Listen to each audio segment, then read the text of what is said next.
So the next question, let fx be the primitive of 3x plus 2 upon root of x minus 9 with respect to x. अच्छा, fx be the primitive, जैसा कि मैंने अपनी first class में बताया था कि प्रिमिटिव का एक मतलब इंटीग्रेशन भी होता है। आप इंटीग्रेशन कह लो या एंटी डेरिवेटिव कह लो या प्रिमिटिव कह लो। तो यहाँ पर कहता है कि fx हमारा इस फंक्शन का एक प्रिमिटिव है। इट मीन्स fx को अपन लिख सकते हैं fx is equal to integration of 3x plus 2 upon under root x minus 9 of dx। Now we have to integrate of this function, ठीक है ना। और इसका इंटीग्रेशन होगा by the method of substitution. हम सबको पता है इसमें सब्स्टिट्यूशन यूज़ किया जाएगा। आइए देखते हैं कौन सा सब्स्टिट्यूशन इसमें यूज़ करें। तो इसमें हमने पुट कर दिया x माइनस 9, जैसा कि अंडर रूट के अंदर है तो अपन क्या रखेंगे, इसको टी स्क्वायर रखेंगे, ठीक है। dx is equal to therefore dx is equal to twice T dt। अच्छा, इसकी वैल्यू है, इसकी वैल्यू है। न्यूमरेटर में जो x इन्वॉल्व हो रहा है हमें उसकी भी वैल्यू निकालनी होगी। न्यूमरेटर में जो x है सब्स्टिट्यूट कर रहे हैं तो सारी चीज़ें हमारी किस में होनी चाहिए, t में होनी चाहिए। तो न्यूमरेटर का x, तो यहाँ से x की वैल्यू निकालेंगे, therefore x is equal to T square plus of 9। So fx becomes 3 of x के प्लेस पर क्या रखेंगे, टी स्क्वायर प्लस 9 प्लस का 2। अच्छा, ये हो गया प्लस का 2 डिवाइडेड बाई x माइनस 9 के प्लेस पर कितना है, टी स्क्वायर। तो यहाँ से क्या मिलेगा, टी मिलेगा। dx के प्लेस पर है हमारे पास ट्वाइस टी dt। टी से टी कैंसिल किया, इस 3 का अंदर मल्टीप्लिकेशन करेंगे तो ये हमें मिलेगा 3t स्क्वायर। अच्छा, 27 और 2 कितना हो गया, 29। ये तो ब्रैकेट के अंदर होगा। इस 2 को अपन क्या कर सकते हैं, बाहर कर सकते हैं और अल्टीमेटली ये क्या हो जाएगा, dt। बेहद सिंपल इंटीग्रेशन है ये, ठीक है ना। बेसिक इंटीग्रेशन में इसको बता दिया जाता है। इसका इंटीग्रल करेंगे तो fx इज इक्वल टू, चलो करते हैं इसका इंटीग्रेशन। 2 तो हमने बाहर किया, बड़ा ब्रैकेट यूज़ करेंगे, 3t स्क्वायर कितना हुआ, इसका इंटीग्रल हो गया टी क्यूब अपॉन 3। 3 से 3 कैंसिल हो जाएगा तो ये कितना मिला हमें, टी क्यूब। अच्छा, 29 कांस्टेंट है 29, ये 27 और 2 कितना हुआ, 29। तो इसका इंटीग्रेशन हो गया 29 ऑफ टी और लास्ट में इंटीग्रेटिंग कांस्टेंट क्या यूज़ करेंगे, c, ठीक है। अब इंटीग्रेशन हमारा x में था, वेरिएबल हमारा x था, यहाँ पर वेरिएबल हमारा t आया। तो अब हमें एक काम करना होगा कि t की वैल्यू यहाँ पर रखनी पड़ेगी। यहाँ से t की वैल्यू निकालो और वहाँ पर t की वैल्यू को रखते हैं। तो it becomes twice of T cube. यहाँ से देखिए टी क्यूब कितना हो जाएगा, x minus 9 under root cube करेंगे 3/2। तो ये मिला x माइनस 9 की whole power 3/2 plus 29 of T के प्लेस पर कितना मिला, under root of x minus 9 plus c। देखिए क्वेश्चन के साथ में बेटा एक कंडीशन दी हुई है, आपने ध्यान दिया होगा। एक छोटी सी कंडीशन दी हुई है क्वेश्चन के साथ में कि f10 is equal to 60। It means whenever we take x is equal to 10 then the value of the function fx becomes 60। तो f10 is equal to 60 का अगर हम यहाँ पर यूज़ करेंगे, इसका रोल क्या है, ज़्यादातर इंडेफिनिट इंटीग्रेशन में इस तरह की कंडीशंस दी रहती हैं। उनका एक ही रोल होता है कि अपन इंटीग्रेशन करने के बाद जो अपन का कांस्टेंट ऑफ इंटीग्रेशन आता है उसकी वैल्यू इस कंडीशन से निकाली जाती है। बहुत ही सिंपल कंडीशन होती है और बहुत ही अच्छा लगता है इस कंडीशन को यूज़ करके सी की वैल्यू निकालना। आइए देखते हैं, यहाँ पर हमने पुट किया x इज इक्वल टू 10, तो fx की वैल्यू कितनी है, 60। चलो रखते हैं, fx की वैल्यू क्या रखा हमने, 60 रखा। जहाँ जहाँ x है उसकी जगह 10 रख देंगे, तो 10 माइनस 9 1 हुआ, 1 की पावर 1 हुई। अच्छा, यहाँ पर कितना है, 29, 10 माइनस 9 ये भी कितना हो गया, 1 प्लस ऑफ c, 29 1 30 का इसमें मल्टीप्लाई करेंगे तो ये कितना हो गया, 60 प्लस c। 60 से 60 हमने कैंसिल कर दिया, हमारी c की वैल्यू आ गई कितनी, 0। कांस्टेंट ऑफ इंटीग्रेशन यहाँ पर क्या आएगा, कांस्टेंट ऑफ इंटीग्रेशन यहाँ पर आएगा 0। चलिए c की वैल्यू आ गई। अब fx अपने पास है, देयरफॉर एफ एक्स बिकम्स, ये पूरा की पूरा एफ एक्स है, सी की प्लेस पर हमने 0 रखा, तो twice of X minus 9 whole power 3/2 plus 29 multiplied by under root X minus 9। देखिए क्वेश्चन अल्टीमेटली सॉल्व हो चुका, जो इंटीग्रेशन का पार्ट है हैज़ बीन फिनिश्ड, लेकिन इसमें एक चीज़ कह रहा है कि then twice of the sum of digits of the value of F13, F13 की जो भी वैल्यू है उसके जो डिजिट्स हैं उनके डिजिट्स का सम और उसके डिजिट्स के सम का ट्वाइस हमें निकालना है। तो पहला काम ये करना होगा कि हमें F13 निकालना होगा, है ना। उसके लिए इस fx में x के प्लेस पर हमने कितना रखा, 13 रखा, तो यहाँ से हमें मिल जाएगा F13। चलो फटाफट रख लेते हैं। ट्वाइस ऑफ 13 माइनस 9 4 हुआ, 4 की पावर 3/2 2 स्क्वायर, ये हो गया कितना 2 क्यूब, 2 क्यूब का मतलब कितना हो गया 8। अच्छा यहाँ पर 13 माइनस 9 4 हुआ, 4 का स्क्वायर रूट कितना आएगा 2, 29 में 2 का मल्टीप्लाई करेंगे, 29 का 2 में मल्टीप्लाई किया तो कितना आएगा 58। अच्छा 58 और 8 कितना हो गया 64, तो 2 × 64 और 64 का डबल कितना होता है 128। तो F13 की वैल्यू आई 128 और हमें इसके डिजिट्स के सम का डबल निकालना है। तो आइए डिजिट्स का सम निकालते हैं। यहाँ पर इस स्पेस में सम ऑफ डिजिट्स कितना हो गया 128 का 1 + 2 + 8, 8 2 10 1 11 हो गया, और इसका हमें क्या करना है ट्वाइस करना है। क्वेश्चन में क्या कहता है then twice of sum of digits of the value of F13, तो इसका हमें करना है ट्वाइस का मतलब है जो सम ऑफ डिजिट्स आया ना अपना कितना 11 का ट्वाइस करना, तो ये कितना हो जाएगा 22। तो सही आंसर इसका होना चाहिए 22। एक बेहतरीन क्वेश्चन था जेईई मेंस और एडवांस के पॉइंट ऑफ व्यू से, जिसको सॉल्व करने का जो बेसिक तरीका था मेथड ऑफ सब्स्टिट्यूशन से इस क्वेश्चन को सॉल्व किया। बाकी ये सारा कुछ नॉर्मल होता है कि किस तरह से कंडीशंस का यूज़ करके हम कांस्टेंट ऑफ इंटीग्रेशन निकालते हैं और किस तरह से हम फंक्शन का इंटीग्रल निकालते हैं। बढ़ते हैं आगे नेक्स्ट क्वेश्चन की तरफ। नेक्स्ट क्वेश्चन एक बेहतरीन क्वेश्चन है। Integral under root of 4 + x² upon x⁴ dx is equal to this, ठीक है ना। इसका इंटीग्रेशन इस फॉर्म में होना चाहिए, ठीक है ना। यहाँ पर a और b हमें अननोन्स दिख रहे हैं, तो इट मीन्स जो भी इसका इंटीग्रेशन आए, जिस भी मेथड से आप निकालो उसे हमें इस फॉर्म में कन्वर्ट करना होगा। देन व्हाट हैपेंस, हमें किसकी वैल्यू मिलेगी, अगर हम इसका इंटीग्रेशन इस फॉर्म में निकाल पाए तो हमें a और b की वैल्यू मिलेगी। आगे क्या कहता है, आगे कहता है कि a + b = 2। इसका मतलब अगर हम इसका इंटीग्रेशन इस फॉर्म में निकाल पाए तो a और b हमारे इलुस्ट्रेट हो जाएंगे, और a और b इलुस्ट्रेट होते ही हमें a + b की वैल्यू मिल जाएगी। आइए इंटीग्रेशन पे चलते हैं। First of all I = integration of, question का प्रोसेस थोड़ा बड़ा हो सकता है। क्वेश्चन का प्रोसेस बड़ा होने का रीज़न है कि थोड़ा सा ये इरेशनल टर्म्स इसमें इन्वॉल्व हो रहे हैं। आइए इसमें सब्स्टिट्यूशन यूज़ करते हैं। देखिए अंडर रूट 4 + x², हम सबको याद है सब्स्टिट्यूशन के रूल में एक चीज़ बता दी जाती है कि कभी भी अगर a² + x², अगर ये एक्सप्रेशन हमें इंटीग्रेशन में दिख रहा है या डिफरेंशिएशन में दिख रहा है, दोनों के लिए सेम रूल है, तो हमेशा हम क्या करते हैं कि x के प्लेस पर क्या पुट करते हैं a ऑफ tan थीटा।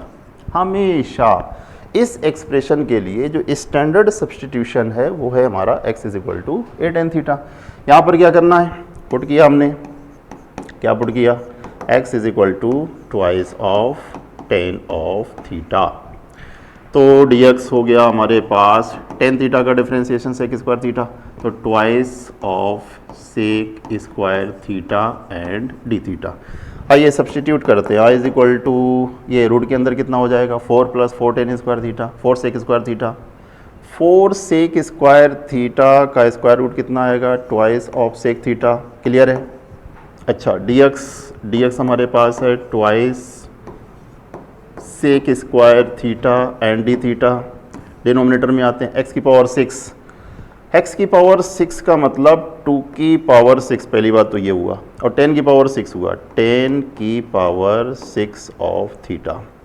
इन्हें साइन कॉस में चेंज करते हैं। बिना साइन कॉस में चेंज के काम नहीं बनेगा। अच्छा, 2 को कैंसिल आउट करते हैं तो 2 की पावर 2 ऊपर, 2 की पावर 6 नीचे, तो 2 की पावर 4 हमारी डिनोमिनेटर में बचेगी। 2 की पावर 4 का मतलब 4 16 कितना हो जाएगा 16।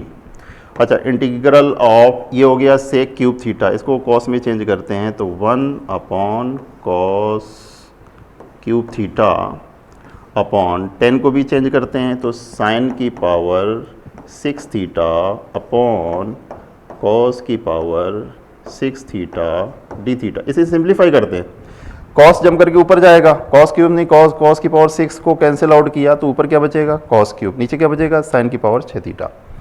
Becomes I is equal to 1/16 cos की पावर 3 थीटा अपॉन साइन की पावर 6 थीटा, साइन की power 6 theta and D theta. हाँ बच्चा लोग, इसे इंटीग्रेट करना है। साइन कॉस का बहुत ही फंडामेंटल रूल लगेगा इसमें, आप नॉर्मली भी कर सकते हैं आइडेंटिटी यूज़ करके। तो ये हो गया 1/16 integral of cos cube theta को ऐसा करते हैं कि अपन ने लिख लिया 1 minus sine square theta. 1 minus sine square theta is cos square theta, ठीक है ना, एक कॉस बचा अभी ऊपर, तो इसे अपन ने कहा कॉस थीटा डी थीटा, नीचे है अपने पास साइन की पावर 6 थीटा। देखिए इसमें सब्स्टिट्यूशन का बेसिक रूल लग रहा है, कोई भी कह सकता है कि यहाँ पर हमें पुट करना होगा कितना साइन थीटा को टी, साइन थीटा को टी रखा, साइन थीटा को टी रखा, therefore cos theta D theta is equal to D T, ठीक है रखो। तो I is equal to 1/16 integral of 1 minus sine square theta, 1 minus sine square theta it means 1 minus T square, ठीक है, और cos theta D theta कितना है D T है अपॉन साइन की पावर 6 थीटा, साइन की पावर 6 थीटा का मतलब कितना हो गया टी की पावर 6, इसको इससे डिवाइड करो तो 1/16 इंटीग्रल ऑफ ये हो जाएगा आपका टी की पावर -6 न्यूमरेटर में, और ये 4 हो जाएगा माइनस का टी की power -4 of D T. Basic integration है 1/16, इसका इंटीग्रल हो जाएगा एक्स की पावर n+1 अपॉन n+1 से, ठीक है, -6 + 1 -5 और नीचे भी -5, तो -5 और टी की पावर -6 + 1 -5, तो नीचे लाएंगे तो ये हो जाएगा अपने पास कि -1/5 और टी की पावर 5। अच्छा उसका क्या हो जाए -4 + 1 -3 और नीचे भी -3, तो नीचे -3 हो जाएगा तो 3 और टी की पावर -3 न्यूमरेटर में है तो डिनोमिनेटर में कितना हो जाएगा टी की पावर 3 और plus integrating constant c। Simply हमारा जो इंटीग्रल का पार्ट था वो हमने वेरिएबल t में निकाल लिया, लेकिन इससे बात नहीं बनने वाली क्योंकि वेरिएबल हमारा क्या था x। तो फर्स्ट ऑफ ऑल आप क्या करो कि t को, ठीक है, आप चाहें तो इसका एलसीएम भी ले सकते हैं, टी की पावर 5 इसका एलसीएम भी ले सकते हैं, थोड़ा सा स्पेस हम यूज़ करेंगे।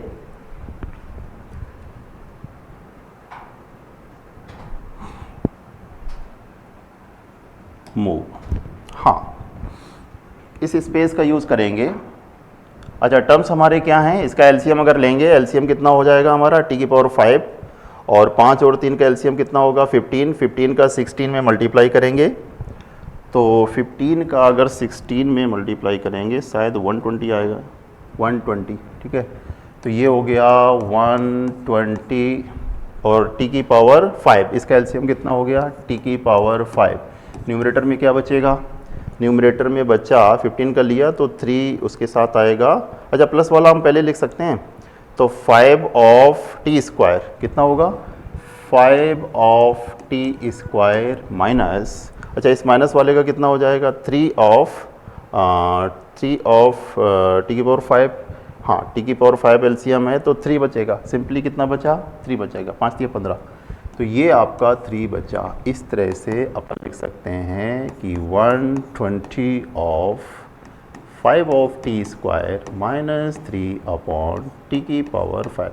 बच्चा लोग अब ना इन वेरिएबल को चेंज करते हैं, जैसे सबसे पहले टी को किस में चेंज करते हैं साइन थीटा में, ये रहा साइन थीटा, और इसके बाद साइन थीटा को किस में चेंज करेंगे एक्स में। अगर इतना काम कर लिया तो क्वेश्चन आपके लिए बेहद आसान हो जाएगा।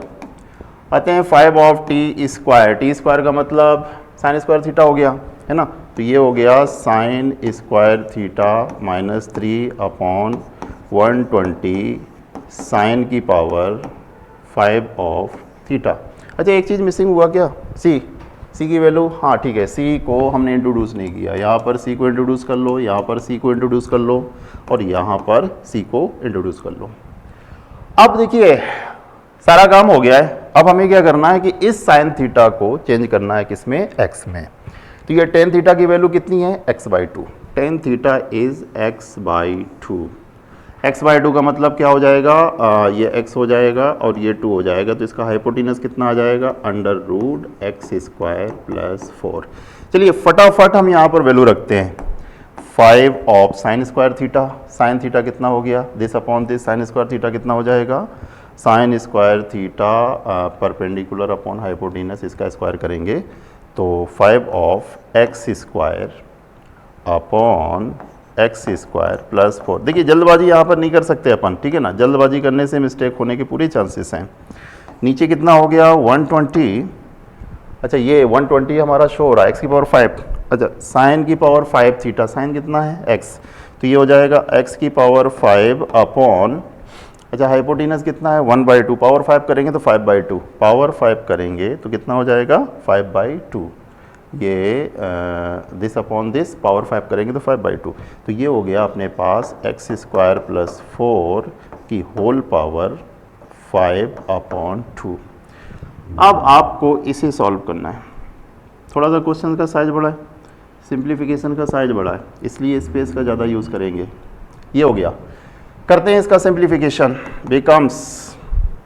बिकम्स एलसीएम लेके सॉल्व किया तो 5x², इसका इसमें मल्टीप्लिकेशन करेंगे तो -3x² माइनस का 12, ओके, इसका डिनोमिनेटर x² + 4 डिवाइडेड बाई, नीचे का हो गया 120 x की power 5 divided by x² + 4 whole power 5/2, ठीक है ना। इसको ऊपर जम करा देते, इससे इसका सब्ट्रैक्शन होगा तो ये हो जाएगा 2 ऑफ x² - 12, अच्छा ये पहुंचेगा इसके पास, इसने इसको कैंसिल किया, 5/2 में से -1 गया तो 3/2, ये कितना बचा x² + 4 की होल पावर 3/2, डिनोमिनेटर में कितना बचा 120 x की पावर 5। ऑलमोस्ट हम लोग वहाँ तक पहुँच चुके हैं जहाँ तक हमें पहुँचना था, अब केवल कंपैरिजन करनी है हमें। कंपैरिजन किससे करनी है, आइए देखते हैं कंपैरिजन किससे करनी है, ये हम देख सकते हैं। कंपैरिजन करनी है हमें a + x² होल पावर 3/2, कुछ दिख रहा है, a + x² whole power 3/2, x² - b, इसको थोड़ा ऊपर करें, देखो x² - b और a + x² 3/2, a + x² 3/2, ये तो दिख रहा है a + x² 3/2, तो a की वैल्यू कितनी मिल गई 4, a की वैल्यू हमें कितनी मिली, a की वैल्यू हमें मिली 4, a की वैल्यू तो मिली हमें 4। अच्छा दूसरा क्या है, दूसरा अगर देखते हैं तो दूसरा है हमारे पास 2x² - 12, 2x² - 12, आ जाओ भाई, 2x² - 12, अच्छा 2x² - 12, यहाँ पर 2x² - 12 भाई ये 120 है, 120 शायद ये मल्टीप्लाई करने पर 60 आएगा क्या, बाद में 2 कॉमन लेंगे तो ये 120 हो जाएगा, जो भी है। तो यहाँ से हमें किसकी वैल्यू मिल रही है, -b की, -b की कितनी वैल्यू मिल रही है, -b की अगर हम इससे कंपैरिजन करेंगे 2 को कॉमन लेने के बाद तो -b की वैल्यू हमें कितनी मिल रही है 6, तो b की वैल्यू कितनी मिली, b की वैल्यू मिली 6, b हमें मिला 6, हमें क्या चाहिए a + b की वैल्यू, तो सिंपली हम क्या कर सकते हैं 6 + 4 = 10, this is your answer. Question का साइज थोड़ा सा बड़ा था, सोल्यूशन थोड़ा सा बड़ा था, बट यह है कि तरीका वही था जो हम लोगों ने बेसिक में सीखा था कि a + b की वैल्यू हमें फाइंड आउट करना है, a + b की वैल्यू हमें कितनी मिलेगी, a + b की वैल्यू हमें मिलेगी 10। चलते हैं आगे नेक्स्ट क्वेश्चन की तरफ। नेक्स्ट क्वेश्चन है एक मल्टीपल चॉइस, नहीं एक मैच द कॉलम का, जिसमें से हमने कंबाइंड किए हैं 4 छोटे छोटे क्वेश्चंस को, और बेसिक हमारा वही काम करेगा जो हम लोगों ने शुरू में पढ़ रखा था। आइए देखते हैं एक एक पार्ट को करके। सबसे पहले पहला part, first part, if fx is equal to integration of x + sin x upon 1 + cos x dx। अच्छा एक कंडीशन भी दी f0 = 0, then the value of F pi by 2 लिखते हैं बेटा, एफ एक्स बराबर integration of X plus sine X divided by 1 plus cos X and D X. एक काम करते हैं, एक छोटा सा काम करते हैं, x plus of sine X divided by, ये जो कॉस है इसकी आइडेंटिटी यूज़ कर देते हैं।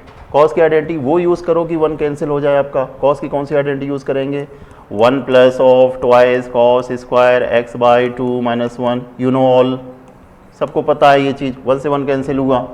अब इसका डिवीजन अलग अलग करेंगे हम, x में भी करेंगे और साइन x में भी करेंगे। तो ये कितना मिला हमें, x बाई 2। जब इसका डिवीजन x में किया, sec square X by 2, sec square X by 2, okay, बहुत बढ़िया। अच्छा, इसका डिवीजन हमने साइन एक्स में किया, तो साइन एक्स को अपन क्या लिख सकते हैं, 2 sine X by 2 multiplied by cos X by 2 divided by 2 cos square X by 2 of D X, bracket is close. आगे बढ़ते हैं, X by 2 multiplied by sec square X by 2, इसमें बेटा 2 से 2 आपका गया, एक कॉस से एक कॉस गया, तो ये कितना बन जाएगा, ये बन जाएगा अपने पास tan ऑफ एक्स बाई 2 और डी एक्स। अब आप लोगों ने इंटीग्रेशन में, जब आप लोगों ने वो पढ़ा था इंटीग्रेशन बाई पार्ट, तो उसमें 2 स्टैंडर्ड इंटीग्रल पढ़े थे, 2 स्टैंडर्ड इंटीग्रल पढ़े थे, याद करें। एक तो e की पावर x वाला था और एक दूसरा भी था कि x of F dash X plus of F X, याद आया क्या, x of F dash X F X D X is equal to होता है x of F X plus C, ठीक है ना। आप अगर इसे ध्यान से देखेंगे तो आपको ये इंटीग्रल डायरेक्ट आता हुआ दिखेगा। x एफ डैश एक्स, अगर ये एफ एक्स है हमारा, अगर tan x बाई 2 हमारा एफ एक्स है, तो tan x बाई 2 का डिफ्रेंसिएशन क्या होता है, sec square X by 2 into 1 by 2, यानी कि ये जो 1 by 2 sec square X by 2 है, लिटरली ये इसका क्या है, डिफ्रेंसिएशन। तो ये क्या बन गया, X F dash X plus F x, कहने का मतलब ये चीज़ हमारी क्या है, एफ एक्स, और ये चीज़ हमारी क्या है, x of F dash x. तो ये इक्वल किसके होना चाहिए, एक्स एफ एक्स प्लस सी के। इसको डायरेक्ट अपन यूज़ कर सकते हैं इस इंटीग्रल का, ये इक्वल हो गया X F X, X F X का मतलब X tan X by 2 plus of C. Well, integration की वैल्यू तो आ गई, बट अब सी निकालना है। सी कैसे निकालेंगे, एक छोटी सी कंडीशन दी है, F zero is equal to 0 use करो इसमें, X is equal to 0, F zero is equal to 0, F zero is equal to 0, ये है आपका एफ जीरो। तो एक्स इज इक्वल टू 0 रखेंगे, एफ जीरो की वैल्यू, एफ जीरो की value कितनी हो गई, 0, एक्स की जगह 0, तो यहाँ पर सी की वैल्यू कितनी आ गई, 0, सी की वैल्यू 0 आ गई। इट मीन्स एफ एक्स बराबर हुआ हमारे पास एक्स टेन एक्स बाई 2। करना क्या है, कहता है एफ पाई बाई 2 निकालो, फटाफट इसमें रख देते हैं क्या, एक्स के प्लेस पर कितना, पाई बाई 2। देखिए एक्स के प्लेस पर अगर पाई बाई 2 रखेंगे तो पाई बाई 2 कितना हो गया, पाई बाई 4, और 10 पाई बाई 4 कितना होता है 1, ये इसका काम हो तो खत्म। यहाँ पर क्या हो गया, पाई बाई 2, तो एफ पाई बाई 2 की वैल्यू आ गई, F pi by 2 is pi by 2 into 10 of pi by 4, 10 pi by 4 is 1, तो इसकी वैल्यू आनी चाहिए क्या, पाई बाई 2। इट मीन्स ये जो ए है, ए का सही आंसर क्या आया, पाई बाई 2 आया। इसका मतलब ए किसको वेरी करेगा, पी को। तो ए किसको टेंड करता है, ए की जो वैल्यू आएगी वो क्या आएगी, पाई बाई 2, इसका मतलब ए हमारा पी को टेंड करता है। ऐसी एक एक पार्ट का सोल्यूशन निकालेंगे, ठीक है ना। चारों पार्ट बेहद आसान है बेटा, चारों पार्ट बहुत ही आसान है, एक एक करके इसका सोल्यूशन निकालेंगे, सबका आंसर हम निकाल सकते हैं। आइए देखते हैं सेकंड फॉर्म को। सेकंड फॉर्म में क्या कहता है, इसको थोड़ा सा ड्रैग कर लेते हैं स्पेस बनाने के लिए। सेकंड फॉर्म है, सेकंड पार्ट इसका कि let F X is E की power sine inverse X multiplied by 1 minus X upon under root 1 minus X square. ठीक है, जाना पहचाना वो इंटीग्रल है, फेमस इंटीग्रल है, लगभग सारे बच्चे एनसीईआरटी पैटर्न में भी इसको जान लेते हैं, अगर पुरानी एनसीईआरटी आपने पढ़ी है तो। F zero is equal to 1, अच्छा एक वैल्यू दी है F 1/2 is K under root 3 whole raise to the power pi by 6 upon pi, then the value of K is. Start करते हैं बेटा, इसका स्टार्ट करते हैं, थोड़ा सा मेहनत करनी पड़ेगी इस क्वेश्चन के लिए। तो बी के लिए हमारे पास है F X is E raise to the power sine inverse X बेटा एक काम करते हैं ना, इसका एलसीएम ले लेते हैं अपन, सिंपल है इसका एलसीएम लेना, इसका मल्टीप्लिकेशन इसमें करते हैं, तो under root of 1 minus X square minus of X, ठीक है, और divided by under root 1 minus X square and dx।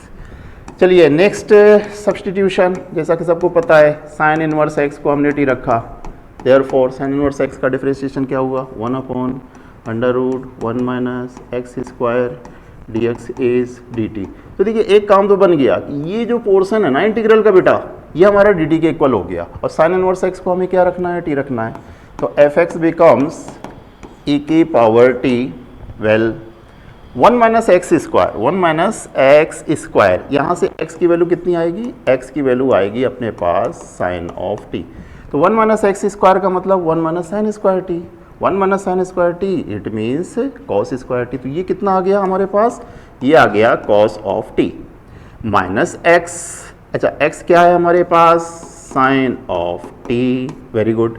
अच्छा dx अपॉन डिवीजन क्या है हमारे पास, dt। बेटा याद करो एक के standard integral integration by part में पढ़ा था कि e की पावर x इधर होता था और फिर करते थे fx plus f dash x। ये छोटी छोटी चीज़ें बेटा बहुत काम की होती हैं, ये हमारा बहुत टाइम बचाती हैं। ये जो छोटे छोटे से रिजल्ट्स होते हैं ना बेसिक इंटीग्रेशन के, जैसे इंटीग्रेशन बाई पार्ट के दो फेमस इंटीग्रल, दो स्टैंडर्ड इंटीग्रल है, और ये हमारा जेई जैसे एग्ज़ाम में हमारा बहुत ज़्यादा टाइम बचाते हैं, इसलिए छोटी छोटी चीज़ें हमेशा दिमाग में लर्न होनी चाहिए बेटा, इससे आपका टाइम बचता है और एग्ज़ाम के लिए टाइम ही अवेलेबल होता है। तो e की power x F X plus F dash x becomes e की power x F X plus e, ये होता है।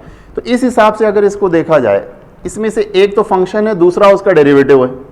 अब ये आपको डिसाइड करना है कि इसमें फंक्शन कौन सा ले, तो उसका डेरिवेटिव क्या हो जाएगा। हम सबको पता है कि कॉस का जो डेरिवेटिव होता है वो माइनस साइन होता है, तो बेटा इस हिसाब से हमारा फंक्शन यहाँ पर क्या होना चाहिए, कॉस होना चाहिए। तो यहाँ पर e की पावर x फंक्शन, तो ये कितना हो गया, e की पावर t फंक्शन हमने कितना लिया, cos of t plus c। देखा जाए तो हमारा ज़्यादातर काम हो चुका है बेटा, इसको चेंज करना पड़ेगा, किसमें, t में चेंज, इसको x में चेंज करना पड़ेगा। तो दिस इज एफ एक्स, चलो इसको x में चेंज कर लेते हैं, t के प्लेस पर कितना रख देते हैं, साइन इनवर्स x, तो e की पावर साइन इनवर्स x। अच्छा बेटा कॉस t की वैल्यू कितनी हो जाएगी, साइन t हमारा x है, साइन t हमारा x है तो कॉस t, साइन t हमारा x है तो cos t is equal to under root 1 minus sine square t। तो ये कितना हो गया अपने पास, root of multiplied by root of cos t 1 minus X square plus का c, ठीक है, ये है fx। अब आगे बढ़ते हैं, ये जो कहता है कि fx is equal to this masala, वो हो गया, f0 इज इक्वल टू 1, चलो c की वैल्यू निकाल लेते हैं। इस कंडीशन को यूज करके हम सबसे पहले c की वैल्यू निकाल लेते हैं। क्या है condition, f0 is equal to 1, इसका मतलब है x की जगह हमने 0 रखा, f0 की वैल्यू कितनी दी है 1, x की जगह 0 रखेंगे, साइन इनवर्स 0 e की पावर 0 कितना हो गया, 1 हो गया, x की जगह 0 रखेंगे, ये कितना हो गया, 1 हो गया, प्लस c। अच्छा तो c की वैल्यू कितनी आ गई, 0, c की वैल्यू 0 आ गई, इट मीन्स c की वैल्यू हमारी 0 आ गई, it means fx is fx बराबर e की power sine inverse x under root 1 minus X square. अब बेटा क्वेश्चंस के हम इस पार्ट पे आते हैं जिसमें कहा जा रहा है, क्या कहता है कि अगर f हाफ की वैल्यू ये है तो k की वैल्यू बताओ। अगर f हाफ की वैल्यू है k under root 3 e whole to the power pi by 6 upon pi, तो सिंपली हम क्या करेंगे कि इसमें x के प्लेस पर कितना डालेंगे 1/2, बाकी सारा काम अपने आप ये ले लेगा। तो x के प्लेस पर हमने डाला 1/2, put x is equal to 1/2। चलिए f ये कितना हो गया, f ऑफ 1/2। अच्छा 1/2 f ऑफ 1/2 की वैल्यू देखो बेटा वो दी है k अंडर रूट 3, ऐसे लिख लेंगे जो भी वैल्यू दी है, e की power pi by 6 divided by pi. अच्छा बेटा यहाँ भी रखते हैं x के प्लेस पर कितना 1/2, तो e की पावर साइन इनवर्स 1/2 सबको पता 30 डिग्री, 30 डिग्री का मतलब कितना होता पाई by 6, you know sine inverse 1/2 means 30 degree, 30 degree का मतलब कितना होता पाई बाई 6। तो ये हो गया e की पावर पाई बाई 6। अच्छा यहाँ पर रखेंगे अंडर रूट 1 माइनस एक्स के प्लेस पर 1/2, 1/4 हो गया, 1/4, बस इतना ही आ रहा है। अच्छा, इसको सॉल्व करते हैं तो 4 1 ये हो गया √3/2 मल्टीप्लाइड बाई की पावर π/6। अब इसकी करते हैं कंपैरिजन। तो अगर इसकी कंपैरिजन करेंगे तो देखिए ये सी हमारा कैंसिल हो रहा है, √3 से √3 हमारा कैंसिल हो रहा है, तो k/π इज इक्वल टू कितना हो गया 1/2। तो यहाँ से k की वैल्यू कितनी आ गई π/2। इट मीन्स इसमें जो k की वैल्यू पूछ रहा है, कहता k की वैल्यू फाइंड आउट करो, है ना। इससे ये पता चल गया कि k की वैल्यू क्या होनी चाहिए, k की वैल्यू भी हमारी π/2 होना चाहिए। तो इसका मतलब ये हुआ कि हमारी जो b की वैल्यू निकलेगी, सॉरी जो k की वैल्यू निकलेगी, b का जो आंसर होगा वो भी हमारा क्या होगा π/2। इसका मतलब क्या होगा p होगा। तो पहले दो पार्ट हम इस तरह से सॉल्व कर सकते हैं, फर्स्ट का आंसर निकाला और सेकेंड का आंसर निकाला। पढ़ते हैं आगे, अभी दो पार्ट हमारे पास और है, उनको भी आराम आराम से सॉल्व करने की कोशिश करते हैं। पार्ट 3 में लेट f(x) इज, क्वेश्चन को देखते ही पार्शियल फ्रैक्शन की याद आती है। Integration of dx upon x² + 1 x² + 9 and f0 = 0 if f √3 = this। तो कहता है कि k की वैल्यू फाइंड आउट करो। लगभग वैसा ही क्वेश्चन है जैसा हम लोगों ने अभी डिस्कस किया है। उसके पहले देखते हैं कि इसका पार्शियल फ्रैक्शन हम लोग किस तरह से कर सकते हैं।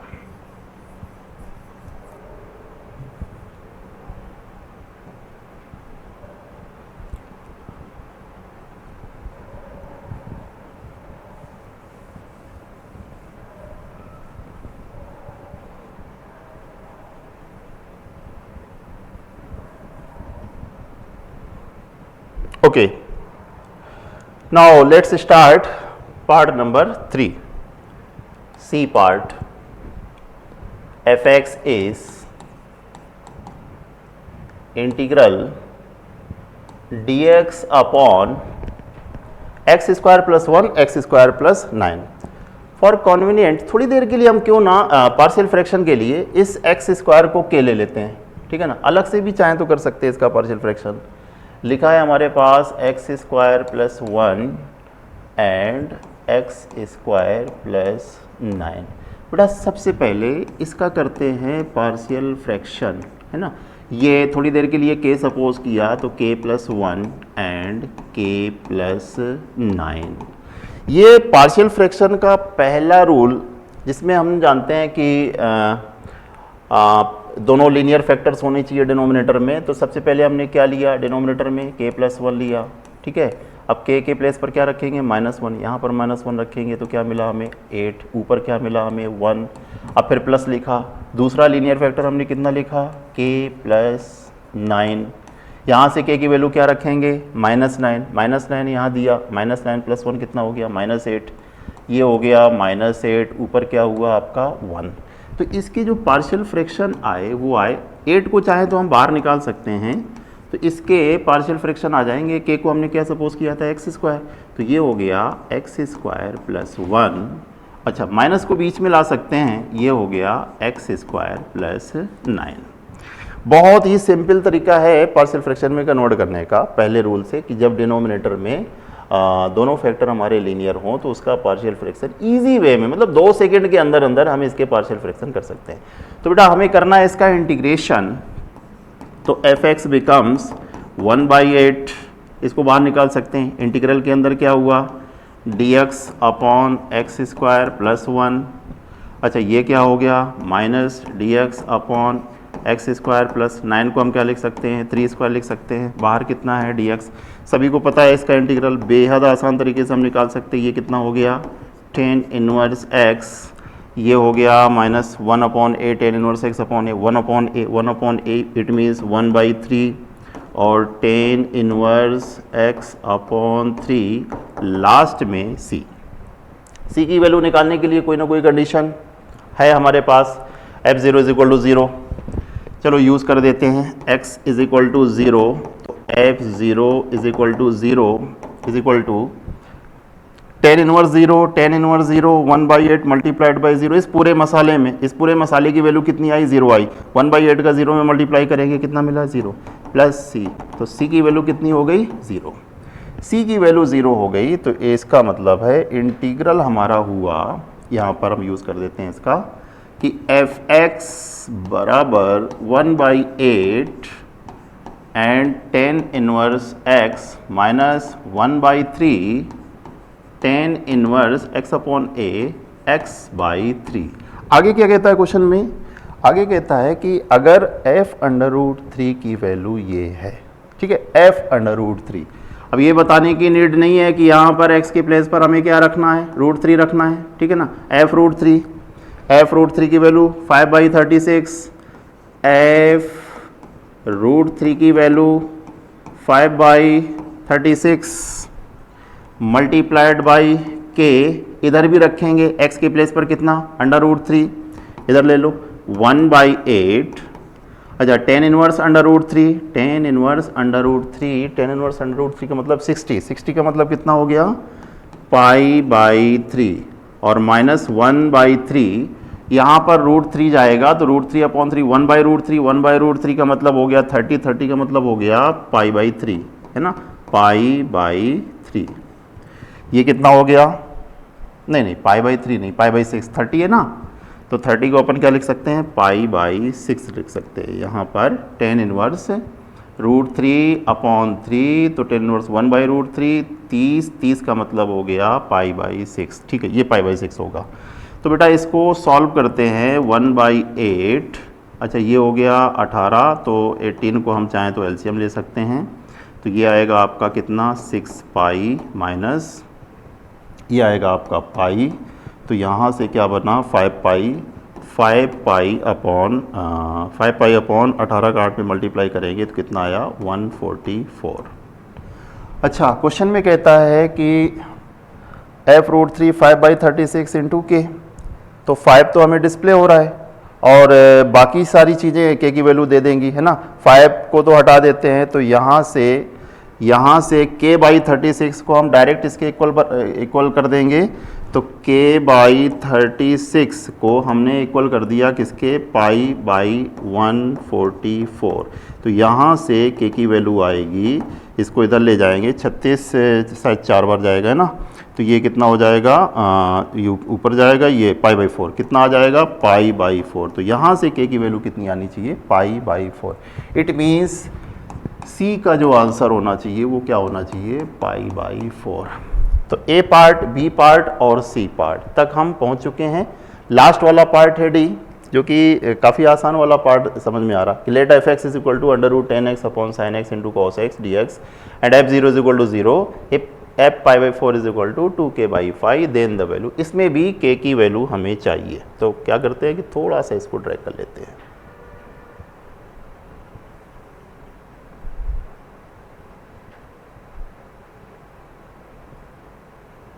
ओके, ठीक है, इसको रेज करना पड़ेगा।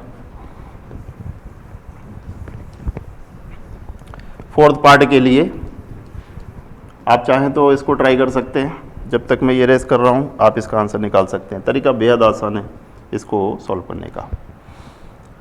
देखते हैं, let F X is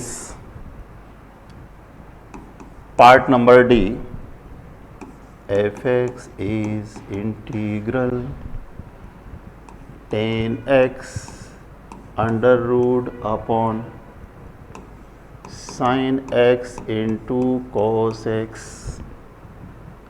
and dx। एक छोटी सी कंडीशन है f0 इज इक्वल टू 0।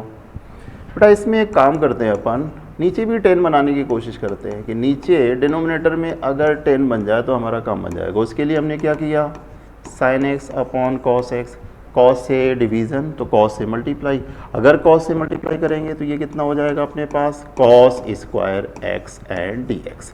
अब देखिए ये 10 है, ये √10 है, ये इन दोनों को सिंप्लीफाई कर लेते हैं। ये ऊपर जाके क्या हुआ, sec स्क्वायर x हुआ, तो हमें मिला ऊपर न्यूमरेटर में क्या, sec स्क्वायर x dx। अच्छा, √10x और 10x, यहाँ पर कितना मिलेगा, √10x। कोई भी कह सकता है। अब इसे इंटीग्रेट करने के लिए हमें पुट करना होगा 10x is equal to t, therefore sec square x dx is dt। आइए रखते हैं फटाफट इसको। Sec square X D X को हमने क्या रखा, D T upon under root 10x under root T, numerator में ले जाओ टी की power minus half D T, integral करो इसका माइनस हाफ प्लस 1 हाफ, ठीक है, टी की पावर हाफ और नीचे भी कितना हो जाएगा हाफ प्लस सी, ये दो जंप करके ऊपर पहुंचा 2 अंडर रूट टी, टी को हमने क्या सपोज किया 10x प्लस ऑफ सी, ठीक है बेटा, ये हो गया आपका इंटीग्रेशन। लेकिन बाकी सारी चीज़ें हमें अप्लाई करना है। सी की वैल्यू निकालने के लिए कंडीशन दी है क्या, f0 इज इक्वल टू 0, सी की वैल्यू निकालने के लिए कंडीशन दी है तो रख देते हैं इसमें x is equal to 0, f0 is equal to 0, tan 0 कितना होता है 0, सी की वैल्यू कितनी आ गई 0, सी इज 0, सी की वैल्यू आई हमारे पास 0, सी की value 0 I, it means integral क्या हो गया हमारे पास, सी की वैल्यू 0 रखने के बाद F X is equal to twice of under root 10x, F X is twice of under root 10x।